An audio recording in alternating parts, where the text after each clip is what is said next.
شريك له وأشهد أن محمدا عبده ورسوله أما بعد فأعوذ بالله من الشيطان الرجيم بسم الله الرحمن الرحيم وجاءت سكرة الموت بالحق ذلك ما كنت منه تحدون وقال الله تبارك وتعالى ولو ترى إذ الظالمون في غمرة الموت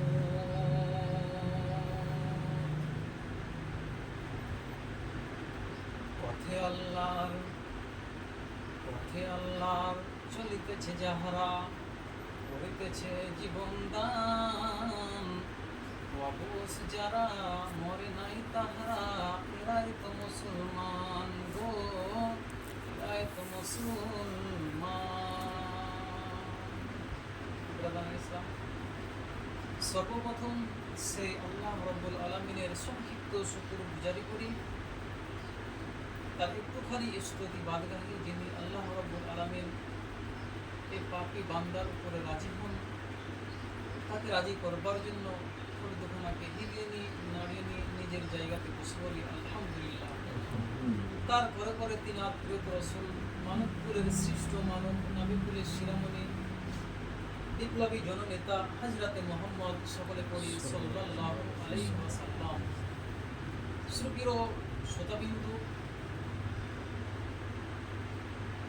এই জায়গাতে দাঁড়িয়ে অনেক আলিমে দিন অনেক রকমের ওয়াজ করেছেন আর আপনারা শুনেছেন, তথাপি জালসাতে বছরের সিজনে কম করে 20 থেকে 30টা আমরা আমাদের ডুবা অঞ্চলে জালসা শুনি। তাহলে শুনেছেন আলিমে দিন বলেছে এই জায়গাতে 52টা খুতবা শুনেছেন কি কথা? কোনো পাটিবাজি কথা নয়। শুনেছেন হালাল হারাম, জায়েজ না জায়েজ, পর্দা বেপর্দা, সালাত সিয়াম, এই কথাগুলো আলেমে দিন বলেছেন আর আপনারা আমরা শুনেছি। তাহলে শুধু শুনে থেকে গেলে চলবে না, যে কথাটা শুনতে হবে সেই কথাটার উপরে আমল করতে হবে। আর যদি মরে যাওয়ার পরে ফারেস্তারা আমাদেরকে কবরে প্রশ্ন করবে, আর সেই সময়তে যদি আমরা বলি যে আমরা এই কথাটা শুনিনি, যদি অস্বীকার করি, আমাদের পরকালটা বরবাদ হবে। কেন সব কথাই আমরা শুনেছি, কিন্তু পারি না কোনটা আমল করতে, পারি না কোনটা সালাত আদায় করতে, পারি না কোনটা রমজান মাসে সিয়াম পালন করতে, পারি না কোনটা সুদ ঘুষকে ছাড়তে। তাহলে সুপ্রিয় শ্রোতাবৃন্দ, শুধু ওয়াজ শুনতে হয় না, যে কথাগুলোকে শুনবেন, যে জিনিসগুলোকে শুনবেন, শোনার পরে মানতে হবে। যেমন আজকে জালসা আছে আমাদের ডুবাতে পেচিপাড়ার মাটিতে, আজ থেকে শুরু হবে, প্রায় অনেকগুলো জালসা হবে। শুধু জালসা শুনতে গেলেন আর গিয়ে জিলাপি আরো কি হাতে নিয়ে আসলেন, এটা বড় কথা নয়। কথা শুনবেন, আমল করবেন। এইদিকে যাচ্ছি না, আমি দুটি আয়াত পাঠ করলাম, সে আয়াতে আল্লাহ রাব্বুল আলামিন কিছু কথা বলছেন। এই মানব জাতিকে, আদমের বেটা এবং বেটিকে, উম্মতে মুহাম্মাদিকে টাইট করার জন্য কিছু কথা বলছেন। কি কথা বলছেন?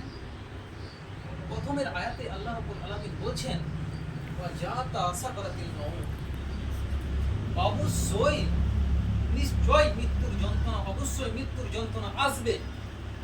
আর এই মৃত্যু থেকে বাঁচার জন্য যতই টাল বাহানা করি না কেন আর আপনারা করেন না কেন, মৃত্যু থেকে বাঁচার জন্য যেখানেই লুকিয়ে থাকি না কেন আর থাকেন না কেন, মৃত্যু সময় হলে ঠিক জায়গা দেখিয়ে আপনার কাছে আপনাদের কাছে আমাদের কাছে এসে আমার কাছে এসে হাজির হবে।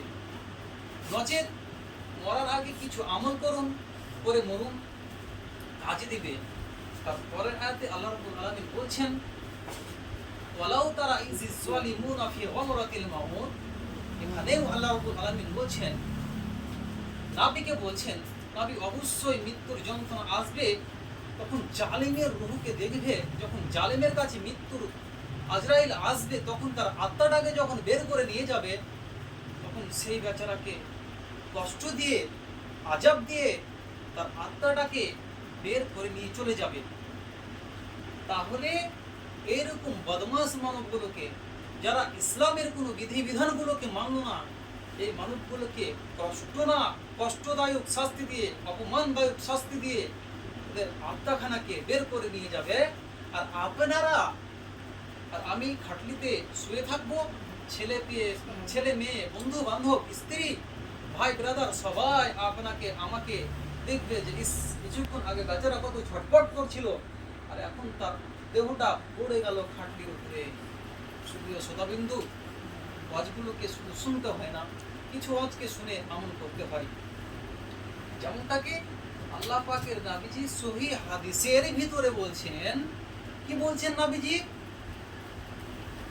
আম্মা জান আয়েশা বলছেন, বাইনা হাকিনাতি ওয়া জাকিনাতি, আল্লাহ পাকের নবীজি মরবার সময়তে, আল্লাহ পাকের নবীজি ইন্তিকালের সময়তে আম্মা জান আয়েশার বুকে ও চিবুকের মধ্যস্থলে রেখে রাসূল ইন্তিকাল করলেন। আম্মা জান আয়েশা বলছেন, এই কথাটা আমার ভালো করে স্মরণে আছে, এই কথাটা আমার ভালো করে খেয়ালে আছে।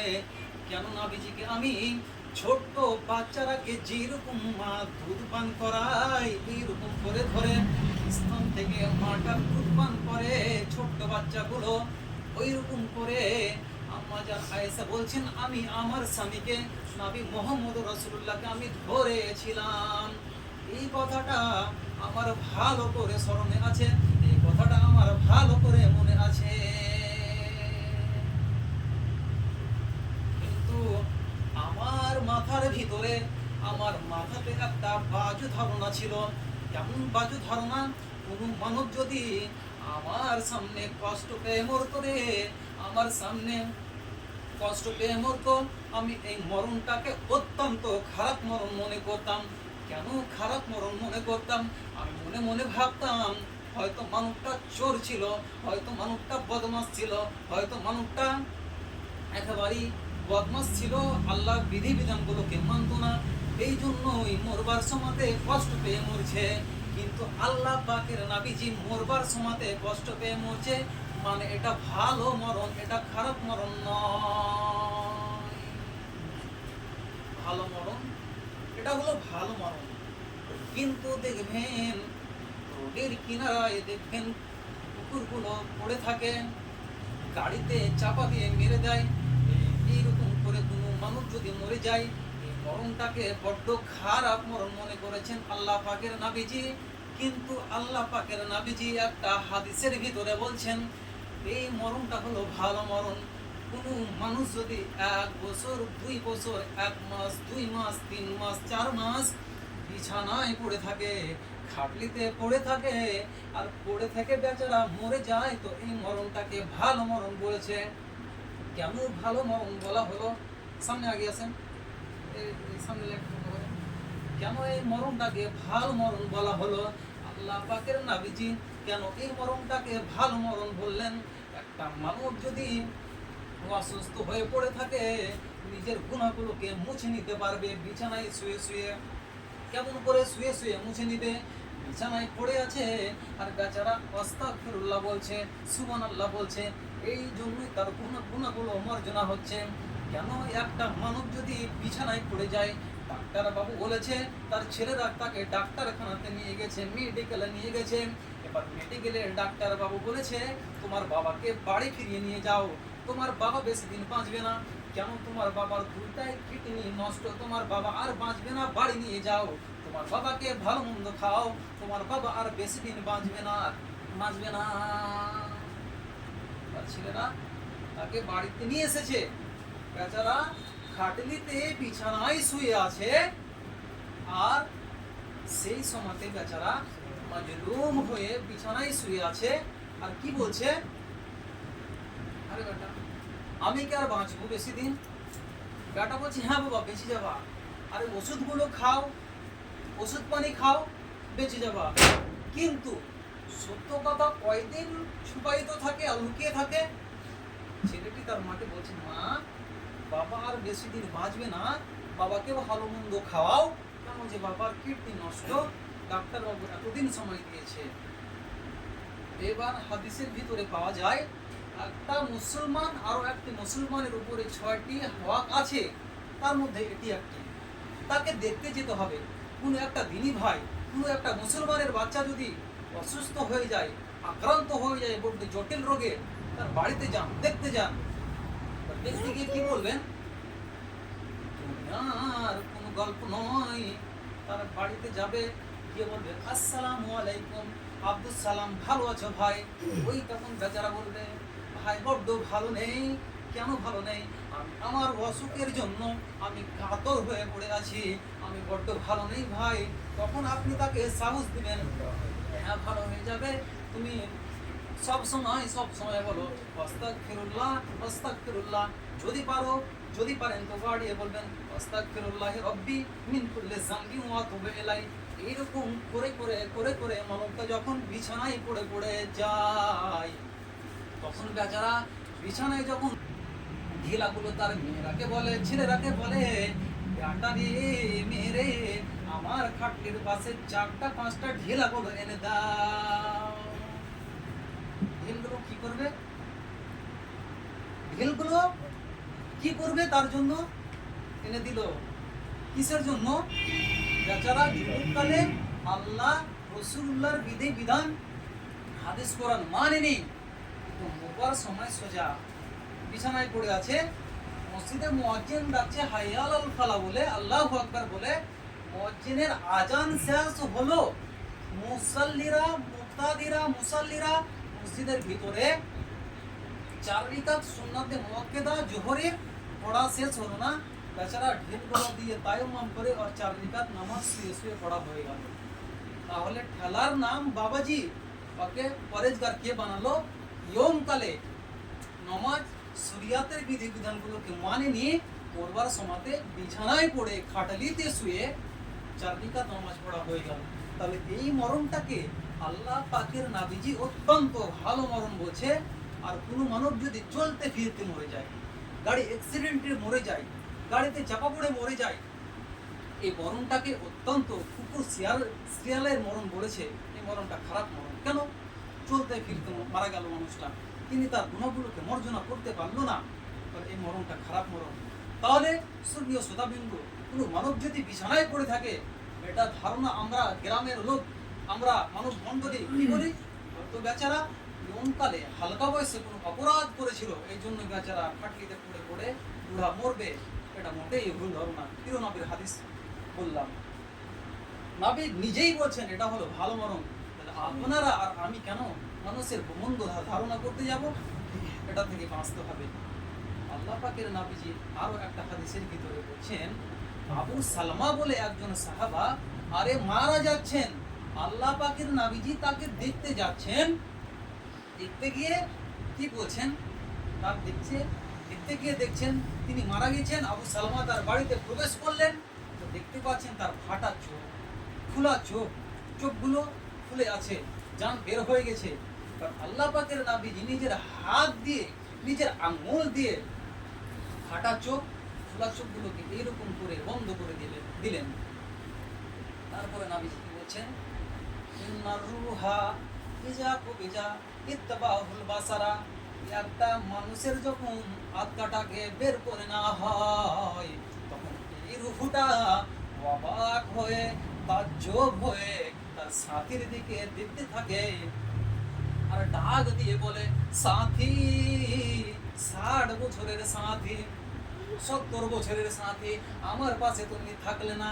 এই জন্যই আল্লাহ পাকের নবী বলছেন, কোন মানব যদি মরে যায় রে, তার কাছে যেতে হবে আর গিয়ে তার হাত পা যদি কুঁকড়া হয়ে থাকে হাত পা গুলোকে সোজা করে দাও, হাত পা যদি কুঁকড়া হয়ে থাকে তাকে লম্বা করে দাও, চোখগুলো যদি খোলা থাকে চোখগুলোকে বন্ধ করে দাও। রাসূলুল্লাহ আদেশ করছেন, আর আমরা কি পারি না? আমরা পারি না। একটা বাহাদুর লোকের কথা বলি, গ্রামে বাহাদুর ছিলেন। বাহাদুর শরিয়াতের বিধি বিধান নিয়ম কানুনগুলোকে মানত না।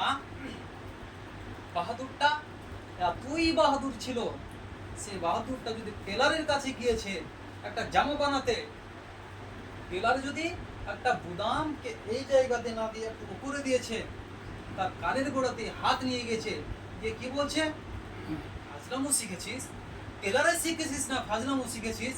আমার বোতামটা হতো এই জায়গাতে, তুই দিলি এখানে, আর পকেটটা হতো একটু ডিজাইন, তুই ডিজাইন করলি না।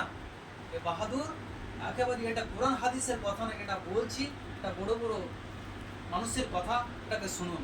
তো এই বাহাদুর একদিন হঠাৎ করে মারা গেছে। আর কিছুক্ষণ আগে হঠাৎ করে মারা যাওয়া থেকে কিরোনাবের হাদিস শোনালাম। তো হঠাৎ করে মারা গেছে বেচারা, সন্ধ্যার সময়তে রাত্রি অবধি বিছানায় শুয়ে আছে, মরা লাশ। তার ছেলে মেয়ে মা বোন ভাই ব্রাদার সবাই তার জন্য কান্না করলো রাত 10টা অবধি। আর রাত 10টা পার হয়ে যাওয়ার পরে এই বেচারা খাটলিতে শুয়ে আছে, আর মা বোন বোনের ঘরে যাচ্ছে, ভাই ভাইয়ের ঘরে যাচ্ছে। মায়ের মতো দুনিয়াতে আদরের জিনিস আর কি আছে? মা কিছুক্ষণ থাকলো, তারপরে এই মা তার ছেলের বউটাকে বলছে, ও আদরি, আজকে রাতটা তুমি আমার ছেলের কাছে থেকে যাও। তখন এই বউটা যখন কথাটা শুনলেন এবং শাশুড়ি আম্মাটা কথাটাকে বললেন, বলে দেওয়ার পরে এই শাশুড়িটা যখন কথাটাকে বলে দিয়ে তার ঘরের দিকে হাঁটছেন, ধীরে ধীরে পা করে ঘরের দিকে যাচ্ছেন, ঘরে প্রবেশ করবেন, ইতিপূর্বে এই বৌমাটা, তার ছেলের বৌমাটা তার শাশুড়ি আম্মাকে বলছে, আম্মা জান, আপনি যদি থাকেন তো আমি থাকবো, আর যদি আপনি না থাকেন আমি থাকতে পারবো না, আমি এই লাশের কাছে থাকবো না। তখন এই লোকটা কি বলছেন, আমি একদিন মানুষ ছিলাম, আমার একটা নাম ছিল, সবার মতো আমার গায়ে রক্ত পানি ঘাম ছিল, লোকে আমায় দেখে বলে আমি মরা লাশ, জলদি করে দাফন দে রে, নয়তো সর্বনাশ রে, নয়তো সর্বনাশ। সবাই তখন আমার ঘরে লাশের ভয়ে কাঁপছিল। আমি একদিন মানুষ ছিলাম, আমার একটা নাম ছিল, সবার মতো আমার গায়ে রক্ত পানি ঘাম ছিল, রক্ত পানি ঘাম ছিল। এই বাহাদুর সেদিন বাহাদুর দেখিয়েছিল টেলারের কাছে গিয়ে, এ বেচারা মরে গেছে, তাকে কি নতুন করে জামা প্যান্ট পরে তাকে গরুস্থানে দেওয়া হবে, কবরে দেওয়া হবে? না। কোনো বুদাম থাকবে না, শুধু কাফনের কাপড়গুলো থাকবে, কাফনের কাপড়ে কোনো বুদাম থাকবে না, কাফনের কাপড়ে কোনো বুদাম কিছুই থাকবে না, শুধু 3টা বান্ধন থাকবে, পায়ের দিকে একটা, মাঝখানে একটা, মাথার দিকে একটা, এই 3টা বান্ধন দিয়ে তাকে কবরে নামা হয়। কিন্তু যখন মানুষটার শরীরে রক্ত ছিল, বাহুতে বল ছিল, তখন কতই না মাস্তানি করে বেরিয়েছিল। সলাৎ সিয়াম এগুলো কিছুই সে মানত না। তাহলে যদি এরকম করে মরে যায়, আমাদের পরকালটা বরবাদ হবে। আমাদের পরকাল বরবাদ হতে গেলে আমাদের কি জাহান্নামে যেতে হবে। নচেত এই দুনিয়াতে যতদিন বেঁচে থাকবেন, সলাত আদায় করবেন, সিয়াম পালন করবেন, হালাল হারামকে মেনে বেঁচে চলবেন, সত্য কথা বলবেন, তারপরে মরবেন, কাজে দিবে। আর যদি এই কথাগুলোকে আমরা না মানি, আমরা এই অবস্থায় যদি আমরা মরে যাই, আমাদের পরকালটা বরবাদ হয়ে যাবে। কিছু মুসলমানের বাচ্চাগুলো কি করে, কবরস্থানে যেতে চায় না, কবরস্থানে তারা তাস লুডু খেলায়। কিন্তু আল্লাহ পাকের নবীজি সহিহ হাদিসের ভিতরে বলছেন, যদি কোনো মানুষের অন্তরের ভিতরে ফখর অহংকার চলে আসে, যেরকম ছোট ছোট বাচ্চাগুলো নানির বাড়ি মাসির বাড়ি খেলাতে বেড়াতে যেতে পছন্দ করে, সেরকম মানবগুলো যেন নিজের বাপের কবরস্থানে, গরুস্থানে বেড়াতে যায়, গরুস্থানে বেড়াতে গিয়ে কি বলবে, দাঁড়িয়ে থাকবে আর বলবে, আমার বাবা যখন বেঁচে ছিল, আমার বাবার বুকের উপরে যদি 5 কেজি তুলার 5 কেজি পৌঁছে তুলার একটা ল্যাব চাপিয়েছি, আমার বাবা বলতো আমি পারবো না, এত বড় ল্যাব আমাকে দিও না। কিন্তু আমার বাবার বুকের উপরে 1 মণ 2 মণ 3 মণ পাটাটনের মাটি আমার বাবার বুকের উপরে পড়ে আছে। আমার বাবাকে যদি গরমের সময়তে শুইতে দিয়েছি, ফ্যান না দিলে আমার বাবা ঘুমাতো না। আবার আমার বাবাকে কি করা হতো, আমার বাবা বলতো ছেলে রে আমার জন্য মশারিটা টেনে দাও সুন্দর করে। আমার বাবাকে মশারি যদি না টাঙিয়ে দিতাম, আমার বাবা ঘুমাতো না। কিন্তু আমার বাবা আজকে কবরে শুয়ে আছে, কিছুই নেই, অন্ধকার কবরে শুয়ে আছে। একদিন জায়গাটা আমারও হবে, নচেত মরে যাওয়ার আগে অহংকার ছাড়েন, ফকর ছাড়েন, আল্লাহর শরিয়াতের বিধি বিধানগুলোকে ধরেন, ধরার পরে মরেন কাজে দিবে। তাহলে কবরস্থানে বেড়াতে যেতে বলছে আল্লাহ পাকের নবী, আমরা এটা পারি না। আমরা এই জায়গাগুলোতে সময় দিতে পারি না, কিন্তু আমরা হাটে বাজারে ফালতু জায়গাগুলোতে ঘুমঠাকের ঘুমটা সময়কে আমরা নষ্ট করে দিই। কিন্তু ভালো জায়গাতে 10 মিনিট 15 মিনিট 1 ঘন্টা 2 ঘন্টা আমরা সময়কে দিতে পারি না। সুপ্রিয় শ্রোতাবৃন্দ, আমরা জানো আল্লাহ এবং রসুল্লাহ বিধিবিধানগুলোকে মেনে চলে মরতে পারি, তাহলে আমাদের পরকালটা ভালো হবে। আর যদি আমরা বাহাদুর দেখিয়ে মরি, আমাদের পরকালটা বরবাদ হবে। নচেত যতদিন বেঁচে থাকবেন ভালোভাবে সলাৎ সিয়াম এই কাজগুলো করবেন। আর কি আমাদের সঙ্গে গন্ডগোল হানাহানি মারামারিতে জড়াবেন না। এখান থেকে আমি আমার মূল্যবান সময় বক্তব্য করলাম। আউযু বিল্লাহি মিনাশ শাইতানির রাজিম।